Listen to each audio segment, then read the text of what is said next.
اكتر 10 خطايا بيقع فيها المبتدئين يا صديقي، واوعى تقع في واحدة منهم. يلا بينا. السلام عليكم ورحمة الله وبركاته. اللهم صل وسلم وبارك على سيدنا ونبينا محمد.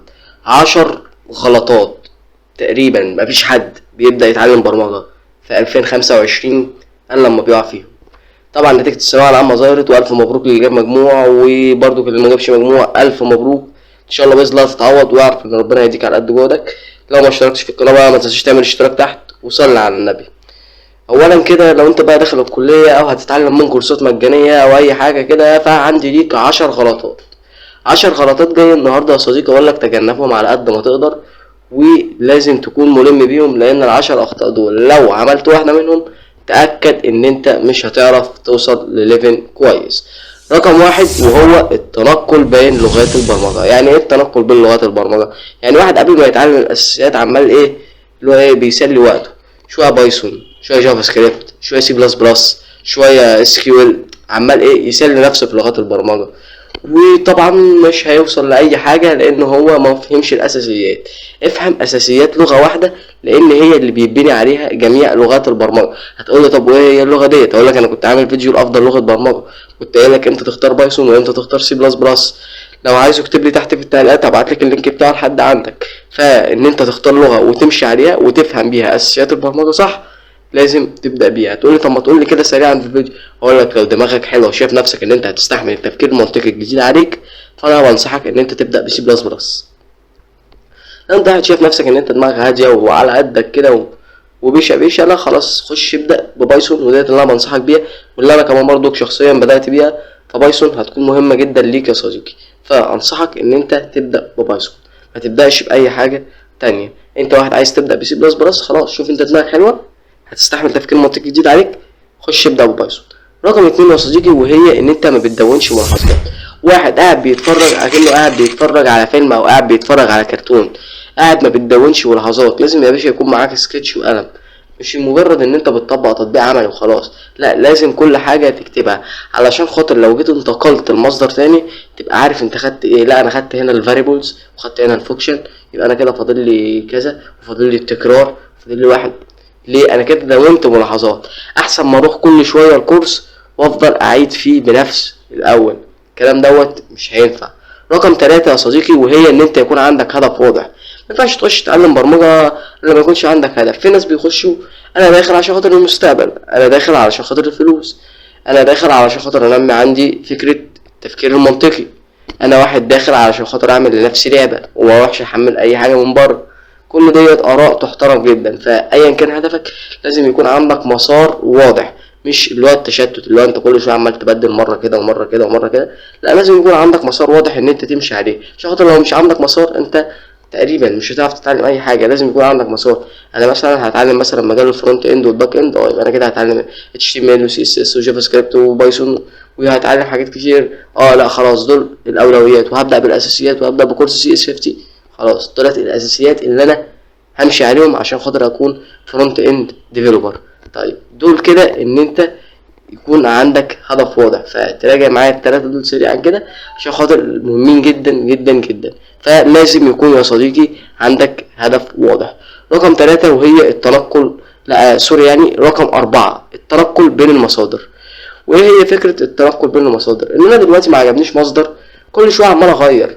مره باشمهندس اسامه الزيرو، مره اخش على قناتي مثلا تخش تشوف كورس سي اس 50 اللي انا منزله ما عجبكش تروح تشوف غيره، تشوف مثلا باشمهندس غريب الشيخ. لا انت عمال ايه تتنقل، ودوت طبعا مش هتفيدك بحاجه. انت عمال تتنقل بين الكورسات، مش مهم ان انت تشوف مثلا يعني مش مهم ان انت تشوف واحد يكون هو اشطر واحد في المجال وان هو الحريف، معنى كده ان انا مش بطبل لنفسي والله لا. المهم ان انت تكون ماشي على طريق صح، تشوف فعلا واحد هل هو فعلا انا بفهم منه، ما يغركش بقى كبير مشتري. مش معنى كده ان انا بطبل لكورساتي والله، بس ديت الحقيقه. يعني انا مثلا انت مثلا جيت قلت لي مثلا رشح لي مثلا استاذ كودزيلا ولا الباشمهندس اسامه الزيرو، اقول لك الاثنين ممتازين. واحد يجي يقول لي لا خلاص انا اختار اسامه الزيرو عشان خاطر عنده مشتركين اكتر. مفيش من الكلام دوت. انت بتختار على حسب فهم دماغك. انت ممكن ما تفهمش مني، ممكن تفهم منهم، ممكن ما تفهمش منهم، ممكن تيجي تفهم مني. انت ودماغك حسب دماغك، انا ما اقدرش احكم بين دماغك. فارجوك عدم التنقل بين المصادر. رقم 5 وهي ان انت ما بتعملش مشاريع او بتعمل مشاريع وهميه. يعني ايه يا محمد بعمل مشاريع وهميه؟ يعني يا صديقي كده تشوف اي حد مثلا، دخلت مثلا واحد بيعمل مشروع مثلا بلغه بايثون، قمت واخده عامل كوبي بيست زيه من اللي انت المدرس اللي انت بتتفرج عليه. وديت جريمه بشعه جدا، واوعى يا صديقي تكون بتعملها. ليه بقى جريمه بشعه؟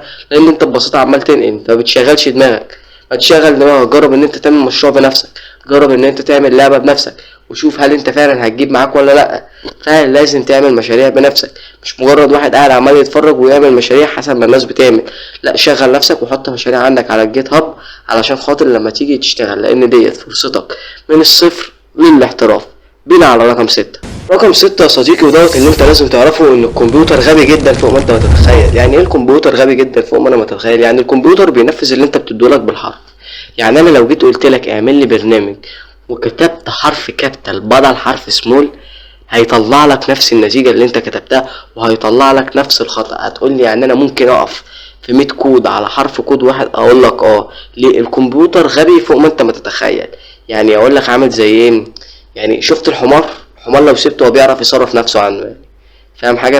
فخليك جدا واعي بالحتة ديت. طول ما انت واعي ان الكمبيوتر غبي، انت اصلا ذات نفسك هتكون حذر جدا وانت بتتعامل معاه.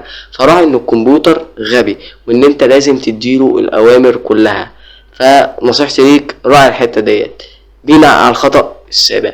الخطأ السابع وهو كتابة الاكواد دون معالجتها. يعني ايه كتابة الاكواد دون معالجتها؟ يعني لو انت كتبت كود وطلع عندك خطأ، ما ترجعش تعالجه او تفهم ايه السبب. ايه السبب ان الكود دوت عندي غلط؟ يا ترى ايه السبب؟ انا داخل عمال اكتب في اكواد اكتب في اكواد. طب افرض كود عندي غلط، يقول لك يا عم انا كاتب حوالي 50 كود، ما جاتش من كود يعني. طب تعالى بقى اعمل مشروع كمان، هتلاقيهم بقوا كودين، مشروع تالت بقوا 4، مشروع رابع بقوا 5. ليه؟ انت ما بتتعلمش من الاخطاء، ودوت اسوأ سبب، هو ان انت ما بتتعلمش من الاخطاء. فيا صديقي لازم تتعلم من الاخطاء، ما تسيبش حرف كود واحد الا لما تكون فاهمه. دوت مش معناه ان انا جاي اقول لك ان انت تفهم كل اساسيات اللغه، لا خالص والله. مش جاي اقولك ان انت لازم تفهم كل حاجه في اللغه. في حاجات كده كده هتقف قدامك انت مش فاهمها، وهتكون بعد كده هتفهمها. يعني انت بعد كده ان شاء الله باذن الله هتفهمها مع الوقت. انما الحاجه اللي انت خلاص كتبتها بايدك وبتطبق عليها مشروع عملي، ديت هي اللي انت لازم تكون فاهمها. ليه؟ لان انت خلاص انت حاجه انت بتعمل عليها مشروع عملي. فلو مش فاهمها خلاص دي كده نصيبه. ازاي يعني تكون مش فاهمها؟ لا خلاص، حاجه انا بعمل عليها مشروع عملي يبقى حاجه خلاص انا لازم اكون فاهمها. فدي برضو حاجة من الحاجات المهمة جدا. والحاجة رقم 7. فبينا على الحاجة رقم 8. الحاجة رقم 8 يا صديقي وهي كتابة الأكواد دون تنظيم. يعني إيه كتابة الأكواد دون تنظيم؟ وديت اللي أنا اتكلمت عنها في فيديوهات كتير جدا. يعني إن أنت سيادتك بتكتب الكود من غير ما تنظمه. يعني إيه بكتب الكود من غير ما أنظمه؟ يعني عمال تكتب الأكواد تحت بعض فوق بعض جنب بعض. شفت أنت مثلا لما تيجي مثلا تذاكر في أوضتك مثلا، وترمي الكتاب هنا والكراسة هنا والقلم هنا، وتبقى الأوضة مكركبة وأمك تقوم جايالك. أنا فاهم الكلام دوت كله يعني، ماشي. فهي برضو ديت نفس الكلام. في شركات بتدور على الواحد اللي بيكتب كود نظيف، كود منظم، الأكواد ما بتكونش أي كلام. شركات بتحب النظافة، يعني حاجة أنا حر يا عم، أنا بحب النظافة. فاحرص على الترتيب وإن أنت تكون شيك في نفسك وشيك في الشغل اللي أنت بتعمله، ويكون شغلك حاجة نظيف. اخر حاجتين بقى وهم متعلقين بكلية حسابات ومعلومات. فلو انت وصلت لحد هنا فدول مهمين جدا بقى. ما تنساش الاشتراك في القناة لو انت داخل كلية حسابات. اولا كده انا مش داخل يعني كلية حسابات، انا لسه قدامي سنة على ما اوصل للمرحلة ديت ان شاء الله باذن الله، اللي يعرفنا نفسنا عامة يعني. فرقم 1 وهي ان انت ما تعتمدش ان انت من اول سنة هتفهم كل حاجة. لازم في حاجات هتقف قدامك، فلازم من وانت في اول سنة في حاجات ومشاكل انت هتواجهها. بس العيب في كده بقى ان انت ما تذاكرش اي حاجة، تكون داخل معتمد على النجاح بس. لان والله في ناس فينا على حرفيا بتخرج بتكون بطيخ. فلازم يا صديقي تكون برضو يعني على قد ما تقدر بتذاكر. تيجي تقول لي يا عم دول بيدوني فيزياء وبيدوني حاجات ملهاش دعوه، اقول لك ذاكرها. المواد ديت مهمه جدا. والله في ناس ما بتخشش الكليه بتشوف المناهج ديت مصادر اونلاين وتقعد تذاكرها. والله العظيم واعرف واحد منهم الحمد لله ربنا دلوقتي كرمه بوظيفه كويسه. فنصيحتي ليك ما تتجنبش اي حاجه، ما تقولش انا كده كده هعدي. لا، ذاكر حتى لو مش هتعدي. كل لما ميزت نفسك اكتر، كل لما بقت فرصتك في سوق العمل اكبر، كل لما شهرتك اكبر. انا بتكلم للناس اللي تكون عايزه تبني لنفسها حياه شخصيه محترمه، وناس فعلا تكون محترمه فعلا وعايزه تعمل حاجه بجد، مش داخله على النجاح وخلاص واسم الكليه والتطبيل والكلام دوت كله يعني. حاجة رقم 10، وهي ان انت مش لازم يكون معاك اجمد لابتوب علشان خاطر تبدأ. يعني لو داخل الكلية عادي جدا ان انت لو معاك حاجة 8 رام، معاك ان انت تجيب 16 رام، اهلا وسهلا.